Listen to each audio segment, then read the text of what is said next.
Okay, everybody. Fantastic. Here we are. I see a couple of familiar faces from the last presentation and a couple of new ones. So welcome, welcome. I'm really grateful to be here with you folks today.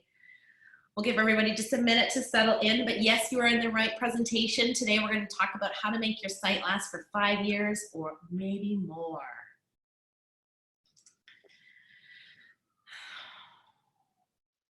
Okay, well, I'm really honored to be here at the first ever virtual, 100% virtual Stanford webcam. I know that I'm actually craving connection, so thank you for all coming and chatting with me. I'm an introvert, or I'm an extrovert that's stuck inside of a house. So I definitely would love to have a conversation at the end of this. Okay, well, let's go ahead and get started here. So again, thank you so much for coming. My name is Anne Stefanik. I'm founder and CEO of Canopy Studios.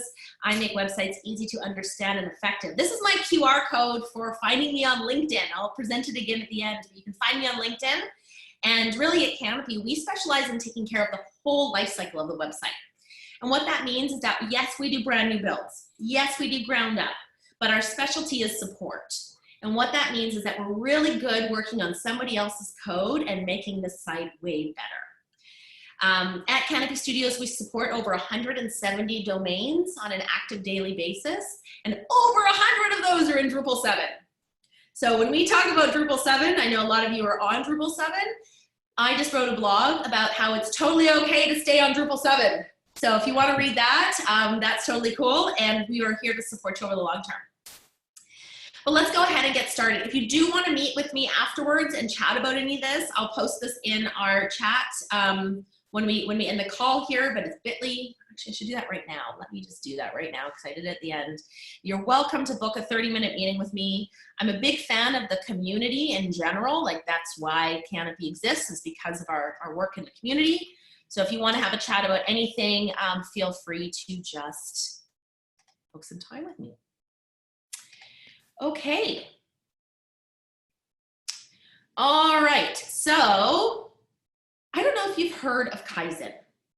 I wanted to start off this presentation talking about kind of two key items. And the first one is Kaizen, or the Sino-Japanese word for improvement. And what Kaizen, or continuous improvement, is really a philosophy that started in Japan that refers to everybody in the organization, improving all functions and involving all employees, from the CEO to the secretary to the assembly line workers. So this is the way that I run my business, and this is the way to which we support our client sites. And I say that on the tail of talking about this guy. You might know this guy. His name is Simon Sinek, and he's written a beautiful book called The Infinite Game. And I wanted to bring this up because The Infinite Game is a wonderful book that points out that running an organization is a journey without a final destination. The difference between the finite game and the infinite game is, in a finite game like football or chess, the players are known, the rules are fixed, there's an agreed upon objective that ends the game, and the winner is often declared. In the finite game, on the other hand, it can be played by known and unknown players. There are no exact rules, and the length of play is infinite. And really, the objective is not winning or losing, but to keep playing the game. This is how I run my business. My goal is not to sell. My goal is to build a sustainable business, and it's my goal to work with our clients to create a sustainable web presence, because really, it's an infinite game. I love this quote. When you embrace an infinite mindset, you will eventually build stronger, more innovative, and more inspiring solutions with the resilience to thrive in an ever-changing world. I can't say this is more appropriate. It's never been more appropriate to realize that if you understand that your website is not ever going to be done, there is no end point in it, it allows you to build with that innovation in mind. And that's why at Canopy Studios, we've coined the term continuous website improvement. We believe that, if you really look at, the idea of combining your website and you understand your organization, really life is kind of an infinite game, and we practice continuous improvement, you'll see why we really unfold is that in order to make your site last for 5 years is you've got to take care of it. So we're talking about continuous website improvement. We think of a flywheel. And if you're familiar with the idea of a flywheel, is once you get the flywheel started, it continues to gain momentum and catch momentum. So we want to do this in a 3-step phase. When you're taking care of your site, you want to do this skillfully. 1, you need to strategize. Come up with a data-informed, actionable plan focused on one thing. Then implement the most impactful features, and then iterate. Learn and iterate. And it's this flywheel. And I wanted to put this visual in your heads now, so when you're thinking about your website, you can think about, like, where am I on this cycle? Am I in implementation? Am I learning and iterating? Or do I need to start with some strategy? So we're going to walk through each one of these. So first off, we want to start with strategy, and then we want to do this on an annual basis. So what we like to do is, when we usually start up with a new client, we want to get a sense of who they are and what they're doing. So this is really great for when you're looking at your stuff. You can say, you know, what's our landscape? A SWOT is a strength, weaknesses, opportunities, and threats. What are the strengths and weaknesses in our organization, in our website, and what are the opportunities and threats that are presenting in our industry? Then we want to look at the who. Who is actually needing our site? And that's the different personas. And if you haven't done any persona work in before, ping me. I got lots of templates. I can get you on the go. We also want to think about the user journey. So if we understand we have different types of personas, different types of audiences, we need to understand what their user journey is. We also want to take a look at what the competitive landscape is. We also want to take a look at data and analysis. So for example, Google Analytics gives us a bunch of data, but we also want to put on Hotjar, which is a little snippet of code, so we can see heat maps to see where people aren't clicking. So gathering all of that data. And what we also love to do when we are in that strategize phase is to do some site checkups. And what that looks like is you'll have to come to Amy June's session tomorrow afternoon, a little plug for her to show up on a Saturday. She's going to teach you how to do a site checkup, because you want to look at both the technical side of things as well as the user experience. The user experience also including accessibility. Out of that, we want to set what we call SMART goals. SMART being that they're specific, measurable, achievable, relevant, and timely. So we encourage you to sit down and come up with this. If you only do it once a year, great. If you've never done this before, definitely pick 1 or 2 things. You'll find it very enlightening. And with that data, we then like to then create a small bit of strategy to get us going in the right direction.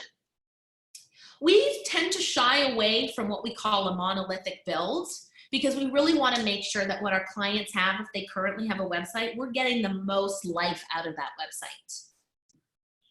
Your students, your faculty, most of them don't care if you're on Drupal 6, if you're on Drupal 7, if you're on 8, if you're on WordPress, Squarespace, they actually don't even know. So what's important here is, like, when we're building something to last, if we already have something, we want to see how long we can make it last. We want to look at stuff like information architecture. We want to look at, that's just straight navigation. We want to look at usability. How easy is it to use your site? We want to look at design. Is it meeting design trends? Accessibility, performance, content. And if you are on a version of Drupal that you want to get off of, or you're ready to make that move, let's do a small bite of strategy to come up with that migration plan. We believe in taking small bites at a time, and that's why this flywheel model of choose one thing to strategize on, come up with that game plan, learn and implement, and then do that. So this is where we operationalize the plan.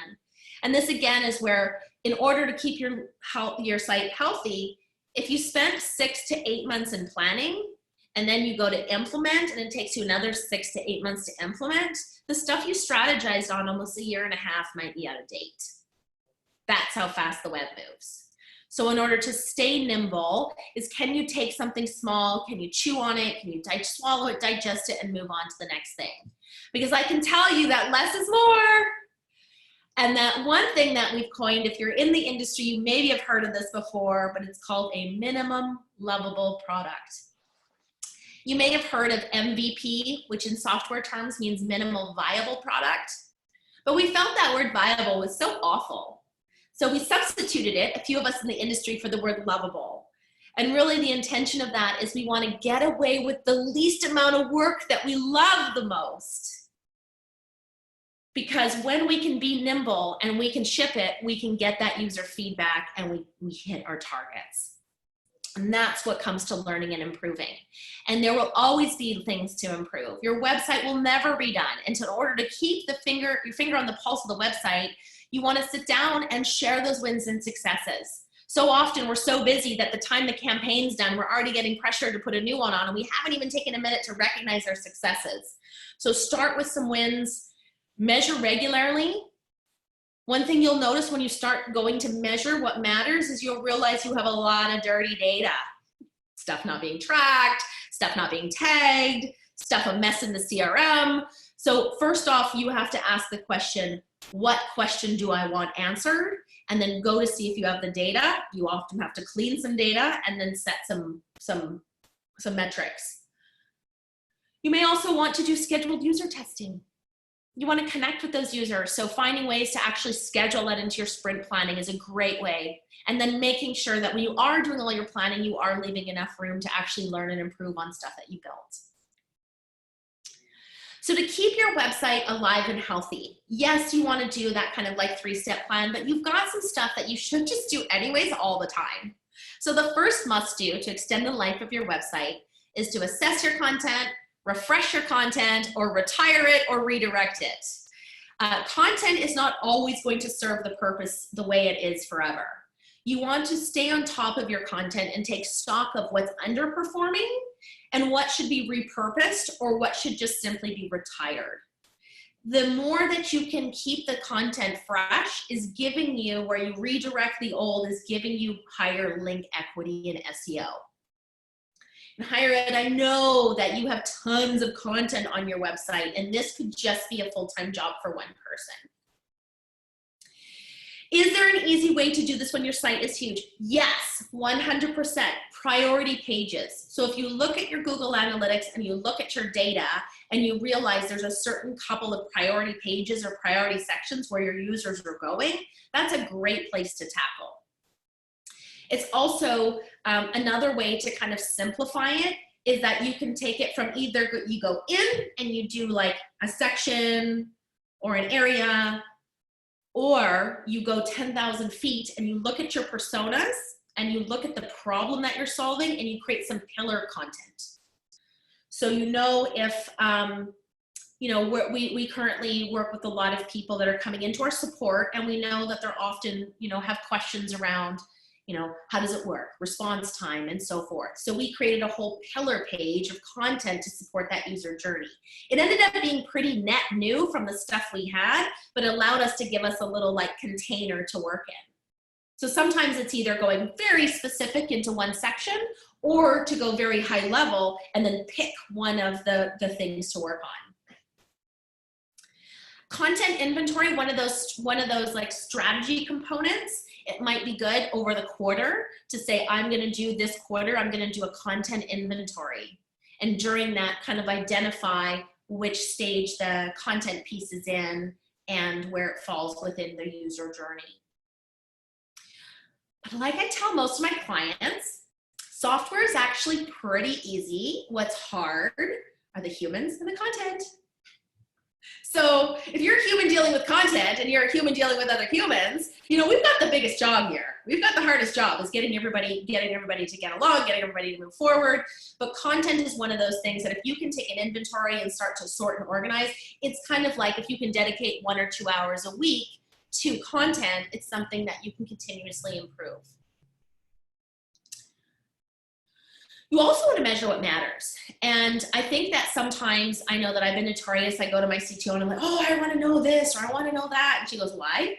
Why? What are the insights you're trying to achieve? So for example, you also want to be looking at what we call leading indicators. So for example, a drop in rankings is actually a lagging indicator. So for example, if you drop from the first page of Google into the second page of Google, you will have lower conversions. Maybe your site was slow. Maybe you weren't paying attention to the Google algorithms that changed in the summer of last year. Maybe your site was never put on HTTPS and that Google just came and the drop in rankings is a lagging indicator. All those other things are things that you can check on to make sure your rankings don't drop. So making sure your site is secure, making sure your site is fast, making sure your site is mobile optimized. That will help. So kind of figuring out in your world, if you need X number of applicants by this date, that's actually an output or a lagging indicator. What are all the things that are going to influence that? Page ranking on Google, in that case, in that row of things, the page ranking is a leading indicator. If you're not on the first page or, at least high up on the first page, if you're on the 7th page, you might have some problems. And listen to your users. This is something that I have to say, the more you know is the more you know. When you have kind of a space to create a two-way dialogue with your audience, getting feedback, you can respond even better. So much of the student journey, I think that I was doing some research trying to find some fancy facts, and I didn't like any that I found, but I did like this one that says that a student who is interested in applying will visit your website every day. They will go to your website every day. So if you've got someone who's willing to visit your site every day, then it's really important to understand that journey that they're going on, because the first time they visit to the 7th time they visit within that same week, they'll be looking for different content. So kind of like, if you know that you've got a student who's a potential applicant coming out of high school, maybe sitting down and talking with all of those recent applicants that, talking to them about their user journey, talking to them, figuring out what's going on. Because as you know, your website is more vital than ever. So your audiences are making decisions and forming perceptions before they act. It's no longer even an option to have a bad website. The competition's tough. The Google algorithms are tough. Everything's gotten more sophisticated. One of the biggest things that we've done to spruce up sites is add Giphies. Okay, there's this wonderful, I was at High Ed Web, or I wasn't actually there, my marketing team was, and they told me this. They were like, Higher Ed loves Giphies, right? And they're just those short little clips of, people waving and so forth. But it was talking about the student journey, and they had 3 different students, and they were just, one of them was like flipping through a book, right? Or doing something. And they just, that movement of that human on that page was so engaging for people that were like, what's that? What's that? So, you've got to find out ways that you are on the cutting edge, because if you're not, the next person is. So in order to stay that way, you have to be able to be nimble and small and make small changes, because you can't just turn the whole ship at once. So it's kind of like, okay, so what am I going to do? There's so many things, there's so many different levers. So where are some signals? Because you're probably feeling like, oh goodness, where do I start? My website's probably a hot mess. I got to make some content changes. I haven't looked at security in a while, but really you want to do what's most important first. So first off, the big thing is, has your organization evolved? Like, I would say now, definitely things have changed. But even, if you think back a couple of weeks ago, just the way that people are interacting with technology has changed. Are you offering some new services? Has a new market evolved? Are you doing some new strategic work? The website sometimes is, when people say, oh, don't look at my website, just don't look at it. That's really sad. This is your #1 marketing tool. This is your front door. Like, leave your booth behind. Don't even worry about, you've got to make your website great at this point. So if you hear someone like saying, don't look at my website, you tell them, you have to look at that. We've got to make it better. Your content probably has changed. There's opportunities to do podcasts now. Maybe you're doing more events online and you need all this new space to provide content. Maybe you're doing different promotions. I mean, the ability to pivot with content those are the things, the tools, and you as the marketers, as the technologists, that you need the tools to be able to focus your content in a different way.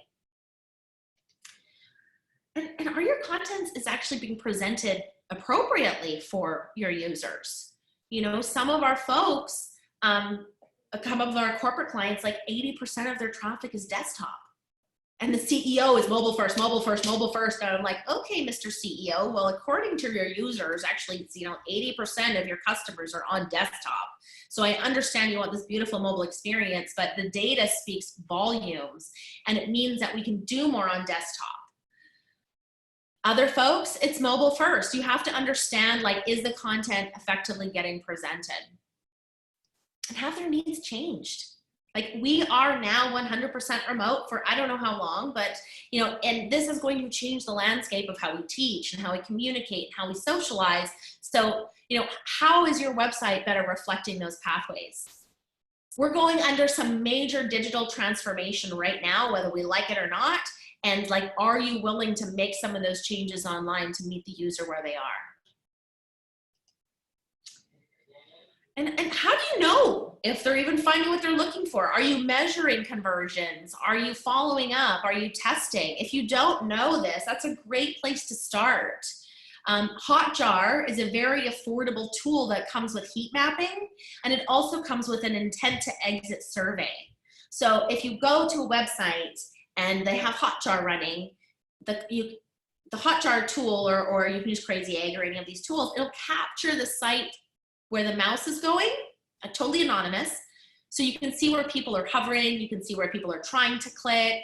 And what's interesting about that is that then you can start to formulate smart decisions around navigation changes. Has your industry evolved? Is there new competition? Are there disruptors? Too bad Blockbuster didn't get it, right? They just all of a sudden disappeared. Right? So like, what is changing and how are you going to adapt? What about conversion rates? Your visitors' expectations keep increasing. So, if you see your conversion rate start to dip, it's definitely time to do something. Especially from an SEO standpoint, if you aren't actively promoting and tending to your website, your rankings will decline. We had a client come to us, brand new to our support program. They just rebuilt this gorgeous site. Absolutely gorgeous. Just, stunning. All of their hair is on fire because it's not working. So they've got this beautiful site that's not converting. Traffic's down. The developers that had it before us built this technical machine that isn't SEO optimized. Like, didn't even have any of the SEO plugins module. Like, below, right? Blows your mind. So you got to pay attention to Google. And your competition, like, what are they doing? Do you have new ones? Like, these are all signals that when you say, like, oh, look, there's, a long time ago when I was like, oh, my competition's all Drupal. All these Drupal shops. Oh, yes, they're all, no. I compete against other women-owned businesses. People that want to work with girl bosses tend to find 2 or 3 out there. So I had to understand, wait a minute, they're not looking at Drupal to Drupal, they're looking at team and, all of these other things. So having a good sense by talking to my clients, understanding who our actual competitors are, allowed us to help create that landscape. Speed. So many sites are too slow. Like, really slow. And it's really sad because 53% of your web visitors will abandon your site if it takes more than 3 seconds to load, and 75% won't ever come back if it takes more than 4% to load. 4 seconds. You want to get your site loading in the blink of an eye. And there's ways to do this. There's tools, there's hosting platforms that come plugged in with performance stuff. Performance is just one of those things that if your site's going too slow and you can simply go to the URL, page speed test from Google, put your website in there, put the domain, it's going to give you a report of all the things to fix. And a lot of it, my friends, is content. Big images that nobody's optimized for the web. A lot of this stuff is very fixable from a normal person. Like, I'm going to log into my Drupal interface and clean it up. Like, there's stuff that you can do as a human working in your site to fix it. And design, right? You don't want to go too wild and then have something that's not maintainable, but like, video is in, right? Giphies are in. If you've read a lot of the different articles that are out there in the current environment, you'll know which ones are catching your eyes. I'm in love with some of the stuff that's like a big black screen fills up and it's like one bold statement in white text, right? And I'm like, oh, that's content, right? And you're inspired and you want to share it. And it's because, not necessarily even because of the content, but it's just because of how it's been packaged. So packaging on terms of content comes to being able to create stuff very nimbly. And I can't express enough the importance of a good experience on mobile and tablet. Again, Google's grading you now. Like, you don't really have a choice. And just so you know that when you're talking about mobile, you really want to be mindful that you're not just stacking things, okay? You're really thinking about the user journey. Is what does the user need when they're experiencing your site on the mobile experience? Recognizing that people go through different journeys. And last and foremost, one of the signals that you might need to do something to make your site better is it easy to use? Drupal is a powerful tool. You should be able to create magical moments online. If you are not able to do it, you can get help to make those things easier where you are now. You should have very high expectations of your content management system. It should be fast, and it should be free, and it should be friendly. And that sometimes takes a little bit of love on the back end because Drupal is so extensible. But there's lots of different modules, from like total control dashboard or managing roles and permissions a bit tighter, so your admin users or your editors don't have full admin permissions and accidentally like change blocks and give you the black white screen of death. So make it really easy to use. And to know that you can really take some small bites to show some immediate impact on your site. That a lot of this stuff might feel a little daunting, but no, there's 4 key things that we're going to talk about that you can just make some real small incremental changes. First is navigation. Everybody, most everybody that comes into Canada when we do one of those website growth plans, one of the first things we do is look at the information architecture and just help people to get to the right path really quickly. So look at your Google Analytics. What are the links that people click on the least? Again, content is one of those things that if you wanted to spend an hour of your day every day, your site would love you. If you only have an hour a week, it's still gonna love you. If you only have an hour a month, you're barely gonna touch it. So it does mean making content a priority. There's also some magic to be done with a CSS style sheet. You can refine the type and the typography and the color palette by simply just looking as the whole and say, wow, I really want to have more Helvetica on my site. And you can make some global changes that can make some pretty drastic impacts.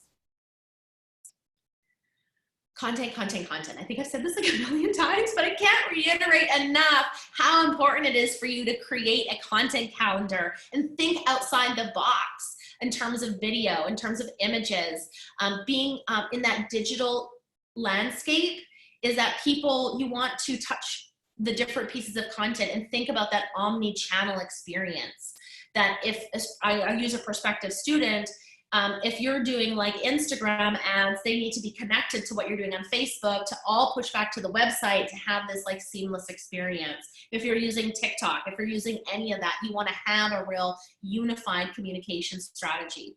And because it's so overwhelming on what you can do, it comes back to pick one thing, strategize, implement, learn and iterate. Because as you're on that little flywheel, everything you do is going to make it a little bit better. And even when you just do one thing at a time, you can do focused design work. You can take care of just the homepage. Sometimes that leaves the risk of the rest of the site looking like a dog's breakfast. You have to outweigh the benefit versus the risk, and you have to really figure out what matters most. Sometimes that will help clients, or we'll just come in and we'll just take care of the header and the footer, because everything else in the middle can just stay the same. But we can get the navigation right, we can get the footer content right. Those are 2 main pathways that's going to make incredible impact. Making sure we have the right content from an SEO standpoint, from an accessibility standpoint. Just focusing on header and footer is going to give us a lot of room. Then you could do a more intentional redesign. So I wanted to just quickly flip through very quickly some real world examples So this is our very first large monolithic site we did was the Ludwig von Mises Institute, and they're a nonprofit educational institution devoted to promoting the Austrian school of libertarianism. So these folks are built to last. So this was built in 2012. It is a Drupal 7 site, and we are planning on making this site last and last and last, because I want to say that we did such a good job. We migrated 450,000 pieces of content, all different contents, ebooks, PDFs, podcasts. We improved their SEO out of the gate, and with that, we've also been able to increase. We had an extreme uptick on their mailing list, like an astronomical, like 2,000% the first year out. But we do a 207% on average, this from 2008, 2009, almost every year. And we did a focus fix on their Reimagine, on their homepage, and they had a 400% increase in page views. We increased performance to get them on the first page of Google for many of their key terms. We also have folks like, on the nonprofit side, and these folks had a website that needed to be built for low bandwidth areas. They didn't have a website before. So we built something as skinny and as lean and as fast as we could get it out there. And once we got it out there and we started talking to the users, we implemented a much richer tagging system. We implemented a deeper set of forums and places to connect. And what that result was, whoops, where did my little thing go? That result was a 252% increase in new site visitors, and we had over 177% increase in forum engagement, and we did it bite by bite. And what happened was this team got to go back to their funders and say, hey, we built it on time, under budget. Hey, 3 months later, we built it, we got another KPI. 3 months later, yeah, we did this too. And what happens is when you set goals on a quarterly basis and you choose realistic goals and achievable goals, and then you get your goals done, the funders, the people, they all get excited, and guess what? They realize the website's a real machine, and they continue to help you move it forward. CRDF Global was another Drupal 7 reskin that we did, was to really help focus them with a better typography, better overall communication strategy, but more importantly, a better backend editing experience so the content marketers could just get their message out. And that we did a wonderful job in that, where we had over 192% increase on capabilities pages within 2 months of them launching. So that's it. Lots of different things you can do with your site, lots of different signals. I'm happy to have a deeper conversation with you, of course. I know we have 45 minutes for this session, so you're welcome to LinkedIn me, or give me a shout. Twitter, I'm really bad on Twitter, so if you message me, if it takes me like 3 years to get back to you, it's just because Twitter. But if you do have any questions, I'd love to stop and have a chat.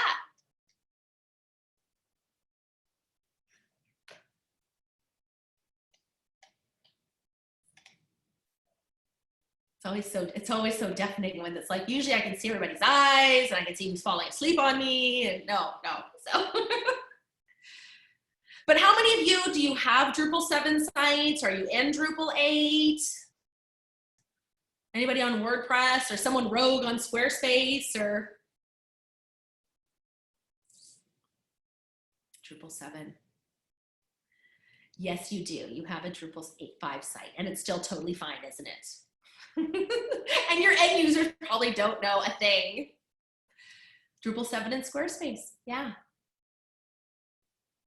I'm honestly, like, I've been in Drupal since 2006, and I have seen the transition from, I was just coming out of, into when I started at the agency I worked at, it was coming out of 4 into 5.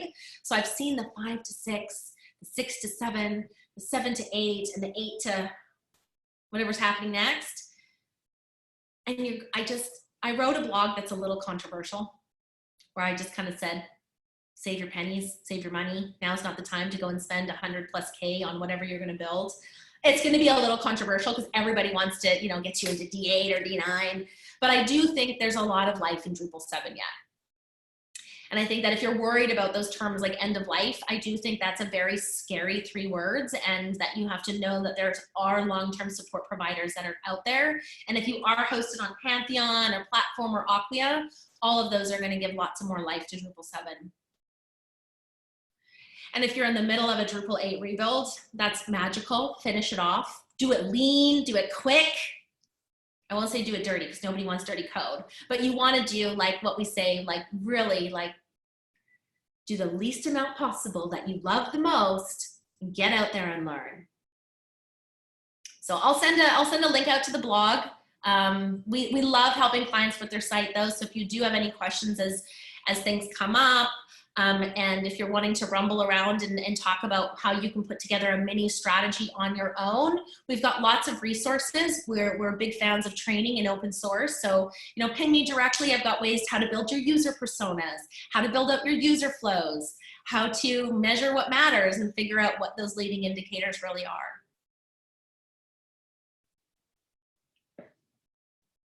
We had a pretty good turnout, by the way, like 40 people. I was stoked. I had no idea how this was going to go. So what do you guys think? What do you folks think? Any questions or ideas or anything that you see on your site? I love all these virtual backgrounds, by the way. You just get to see my messy house.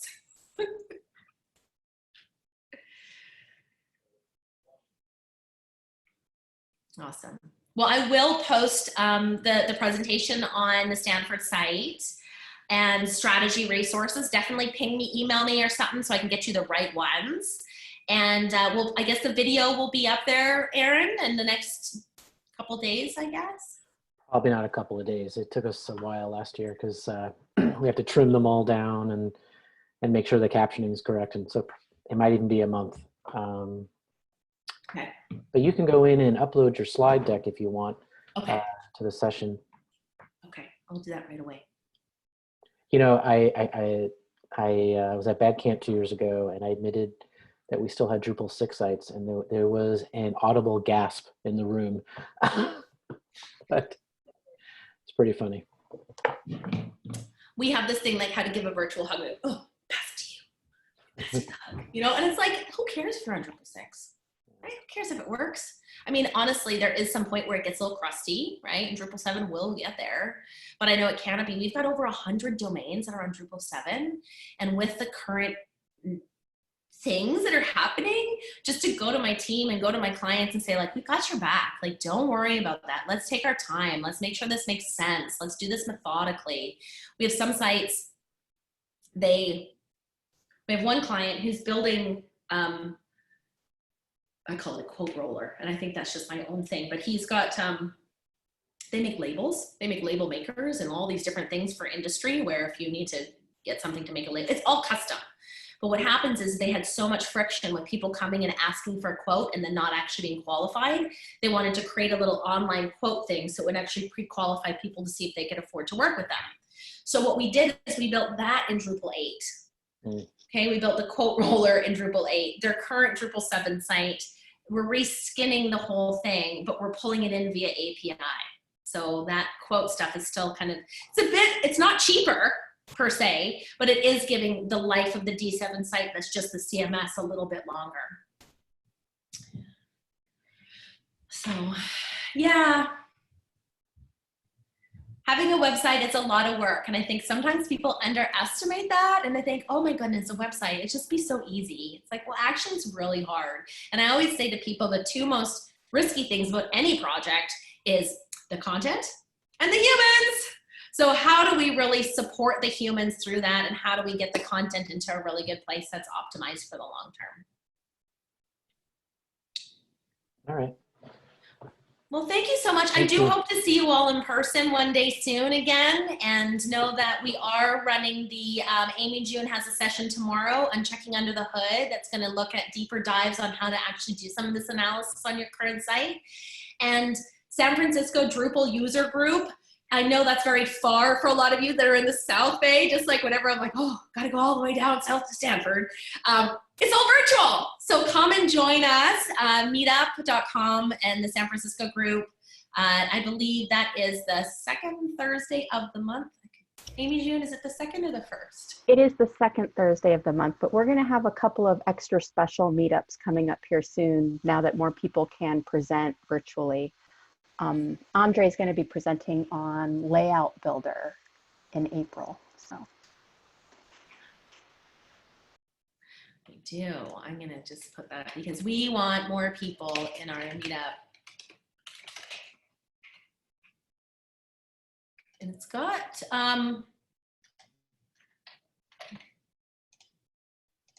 yes. Looks like there's some questions in the chat if you want to take a look. Yes, here. So we've got, I will definitely get strategy resources, and I can put the meetup links on the Stanford page too, for sure. For sure, because this Zoom chat just disappears like, whoop. Yeah. So.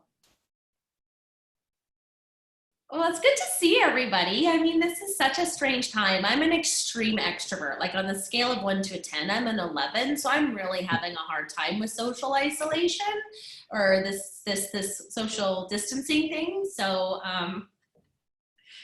I don't know. I feel like we've been playing virtual games and reading stories to each other or doing fun things, and I'm really looking forward to seeing you all in person when the time's right.